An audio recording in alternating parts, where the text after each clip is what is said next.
You finally sent your dispute letter to Experian, TransUnion, and Equifax, trying to dispute your late payments. You use a bunch of YouTube and TikTok methods, and them shits is bullshit. All that happened was credit reporting agency sent you back a letter saying this account is verified with no type of documentation. And chances are they didn't even read your dispute. They just threw that shit out and said this shit is verified. But look, luckily you follow this page. I'm gonna tell you exactly what to do next. We about to fuck them up.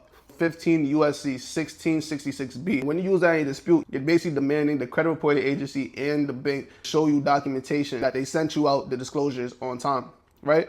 But here's where shit gets tricky. A lot of y'all coming back and saying that these accounts are getting verified without any type of documentation.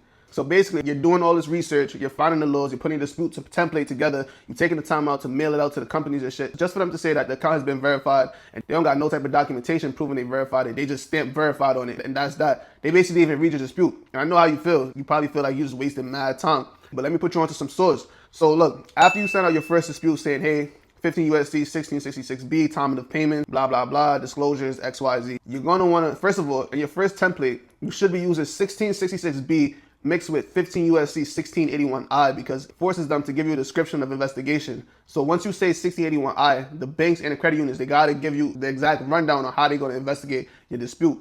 So this is how you don't get ignored. So if you didn't use that in your first template, then you already fucked up. You gotta do this shit over. This is why you should follow my channel and keep up, because I'm giving you straight game because I actually do this shit. So look, after you make your first dispute and they verify it, this is how we trap them, because they verified it without proving that they followed the law. Because remember, we said we want documentation proving that you sent disclosures pursuant to 15 USC 1666B, and then we want description investigation pursuant to 15 USC 1681I. Since they didn't show any type of evidence for both of these laws, that's 2 violations already. So now when we make this next letter, we're going to say, hey, mark this account as verified. You didn't show any evidence that these laws were followed. So that's 2 violations. And pursuant to 15 USC 1681N, I will be forced to send you an invoice for $1,000 per violation. And that's when these credit reporting agencies start actually taking a look at your dispute and start taking shit serious, because you're costing them money. Not a legal advisor. I'm just telling you what I learned from YouTube and actually doing the work. This is my last request, that you update these late payments to paid as agreed, or else I will have to use our communication as evidence that you recklessly disobeyed the law,